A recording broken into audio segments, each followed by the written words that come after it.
Happy New Year, everybody. Everybody. Happy New Year. Happy New Year. I just want everyone to see. My mom got me this. Usually I do videos like this drunk, but I'm sick, if you can't tell. No, just kidding.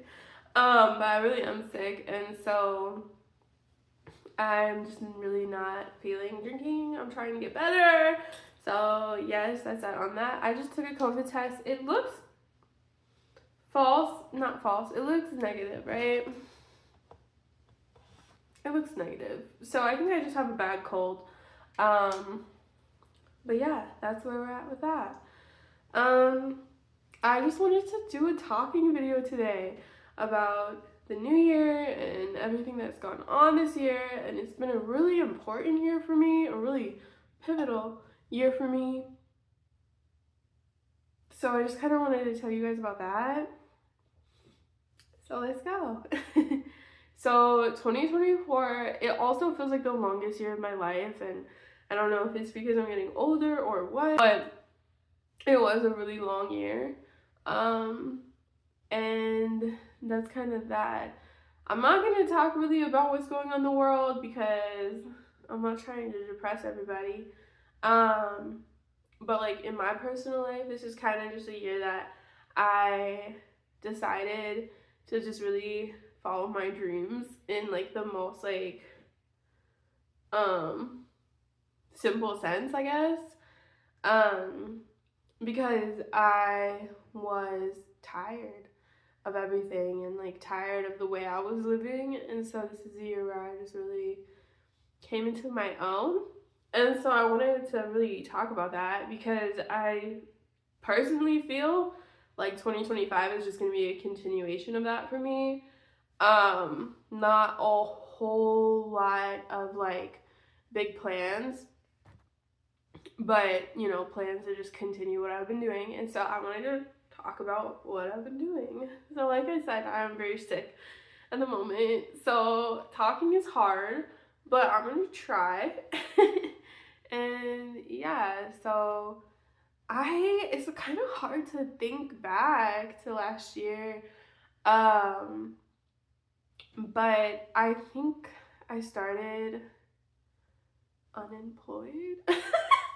I don't remember really, but the past like couple years I've been through like so many different jobs and just not having a good time, flat out hating my life. And I always thought when I was younger that when I found my man and fell in love, I would just be automatically happy and not really care about anything anymore, and everything would just fall into place. And in a way, kind of, yeah, like I'm in a relationship and I'm happy, and we've been together 2 years and 2 months.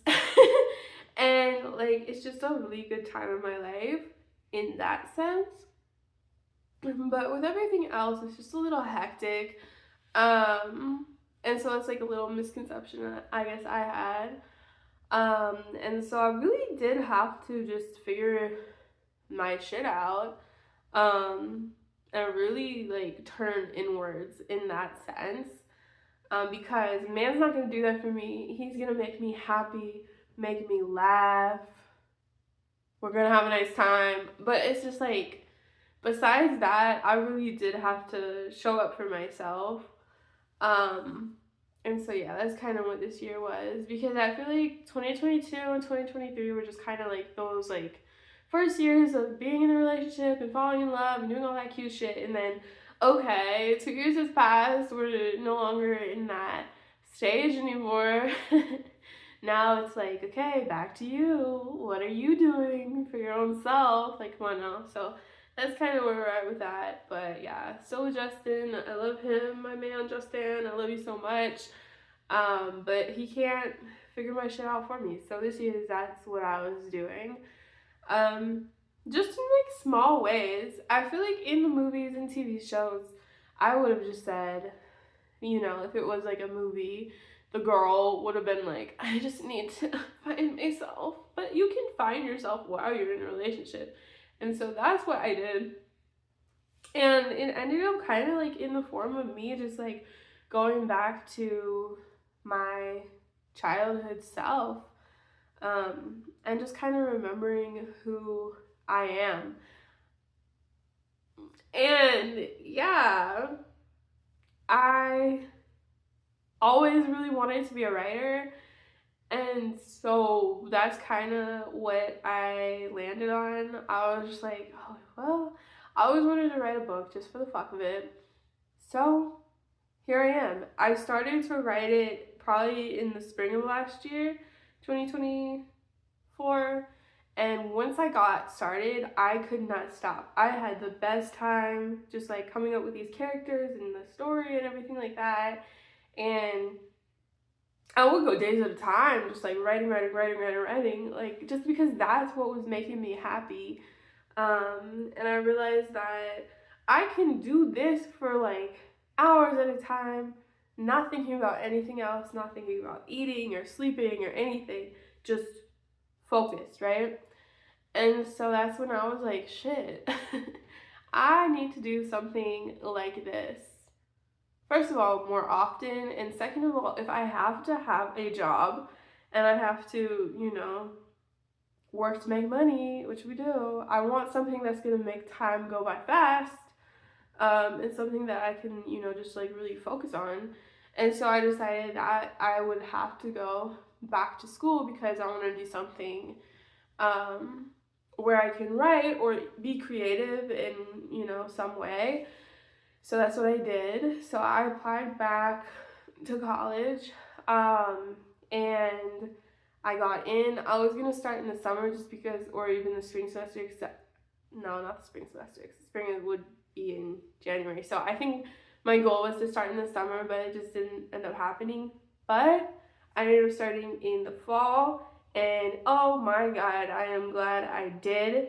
I was going to go for English, but I decided not to, just because I feel like I have more opportunities going with mass communication journalism, and I can still write my stories and keep that as something separate too, just because it is great to have a hobby, because then you can, have something for you outside of work. But yeah, so I'm going for journalism and I love it. I feel so good about it. And that's really just what I've been like pouring myself into. And I'm still doing my story and driving Uber, and I got an internship at a theater doing social media for them. And so that's kind of really what I've been up to. But yeah, just like really loving everything. Yeah,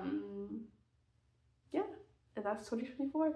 But it was hard because it was like really just getting motivated to do this stuff and be less depressed. And I was really anxious at the start of the year, going anywhere, doing anything. I would just have this like overwhelming like anxiety stopping me from doing things, depression stopping me from leaving my house, just because I was just so burnt out. And I just, and then they dropped me from therapy because I wasn't really listening to them.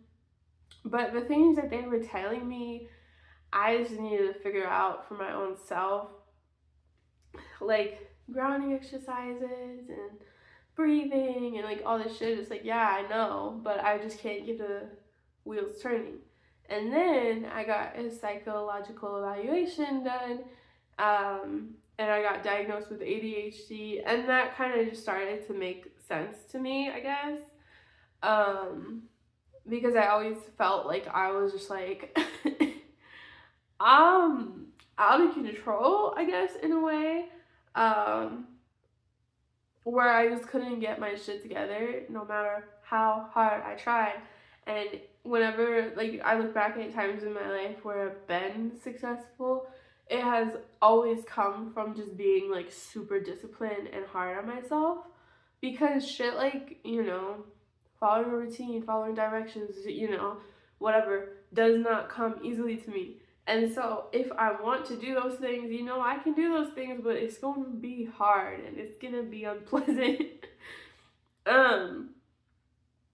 But yeah, just kind of getting that diagnosis, and they told me that one thing that they did say was that being neurodivergent in a world where it's, not meant for that is exhausting for people with ADHD, because this world is not meant for us. And so that's why I'm so exhausted, why I'm so burnt out, why I, get that way where it does lead to a depression, caused by what I got going on.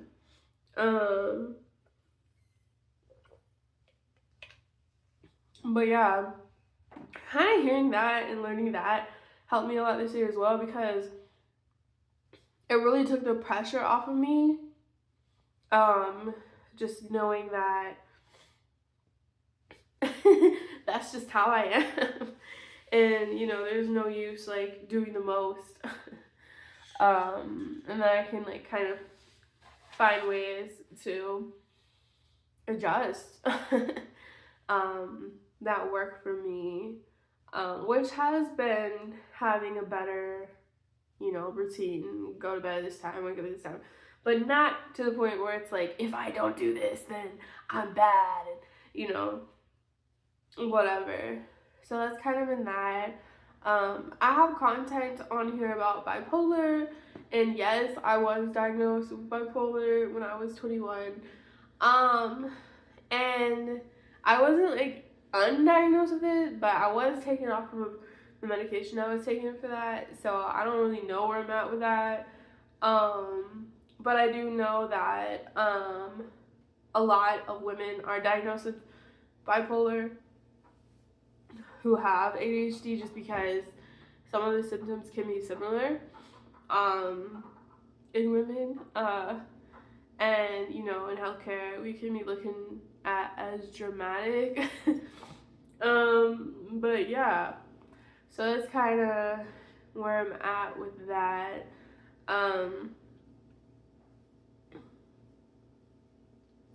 Yes. So that's that on that. I didn't really want to talk about it too much because I don't want to be judged. But I've always been about ending stigmas, and so I guess there's that. So yeah, so that's kind of that for my mental health journey. I've been doing better since that diagnosis, I will say, and it makes sense that a lot of the anxiety is from that too. Because my anxiety is very much like thought spirals. It's not like sitting there with like shaky hands, sweating, like blah blah blah. I'm just overthinking shit that people told me because I don't know what the hell they just told me. So I'm trying to catch up, and that's one thing. I feel like I'm always trying to catch up, and so that's one thing that always kind of my self-esteem took a hit, because it's like, oh, I'm always trying to like, what the fuck did they just say? Because I don't know, I just process things slower. The one that I have, it's like lazy HD, because it's like I don't have the hyperactivity. I have the side of it that's inattentive, which is like the lights are on but nobody's home, and like just hard for me to follow directions. Hard for me to follow what other people are saying to me. At jobs in the past, like, I've always been just like lost, I guess, when I'm like learning new jobs, which makes sense why I've been so burnt out of starting new jobs and working, because when people tell me things, I need it told to me a couple times. I need to see it in writing, when it's just like a verbal thing, like, I'm gonna mess up, I'm not gonna retain that. And so at jobs in the past, people have been like mad at me or frustrated with me for not following directions or like, understanding. It's like, I'm sorry, I don't know what to tell you. But because I had so many bad experiences with that, I ended up quitting a lot of jobs because I didn't like that people were treating me like I was stupid. It would make me feel stupid. and make me in turn not want to work. But just knowing that's just how my brain operates, and knowing, I guess, questions I can ask or accommodations I can ask for, which is get things in writing, that I didn't really know or think about in the past. And so yeah, that's kind of what that has done for me. I'm not medicated for it at all. I don't really feel the need to at this point in time. But it is interesting to see in the past how I have self-medicated with like outrageous amounts of caffeine, or Celsius has, I don't know how to say it, but, or it used to have L-theanine in it, which is also in green tea, and that can help people with ADHD focus and be less irritable, which is why I love that freaking energy drink. So I have been taking the supplements, the L-theanine, and that helps me a lot, and I don't even need caffeine anymore at this point. But I want it, so I have it. But yeah, so that's been helping me out a lot. Also, caffeine does make me sleepy, so I guess there's that. And yeah, so that's kind of where I'm at with that. Makes a lot of sense. Why I'm the way I am. But it just also helped me like just get on with the show, not feel so bad about myself. And yeah, that's that on that. So I'm working on the story. I'm going back to school. And that's kind of the things that I want to continue on through the new year. Yeah, my book, I'm gonna publish it through Amazon. So you guys are gonna be able to buy it. Here's the cover, just a little sneak peek. Yeah, that's the book. It's called Kids at the Party. I'm really excited. And what it's about, I don't know how to explain what it's about without too many spoilers.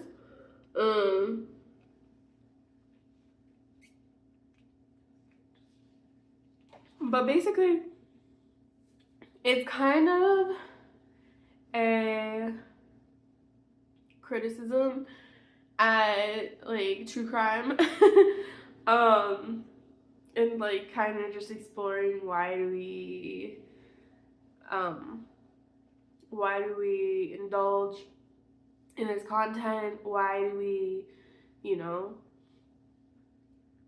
consume true crime? But also about the families of true crime, and also just about growing up. The characters are around my age in their late 20s, and so I feel like there's not enough books about people in their late 20s, so here we go. But with also flashbacks from their teen years, so there's something for everybody, younger audiences and older audiences. And yeah, so it's gonna be a good time. It's also gonna be kind of sad, so I already have plans for the next book, which will be a collection of short stories and hopefully more uplifting. Oh no, hopefully more uplifting, because this one is really sad. But I feel like those characters were just really coming for me. Like, I would see their names in random places. Like, it was actually getting creepy. And so I was like, okay, fine. Like, I will finish this book. And so, yeah. It ended up a lot different than what it was going to be when I started. But I am really happy with it and proud of it and excited for everyone to read it. So that's that. And then I will do another year of school. Hopefully we'll graduate in 2026. Keep loving on my man. move probably this year near him. And I was kind of that on that. So, yeah, that's my year. It was the best of times, it was the worst of times. I will say at one point I was like, dang, what is the point of my life? But I think I figured it out. And so, yeah, I'm really happy in that sense. Yeah.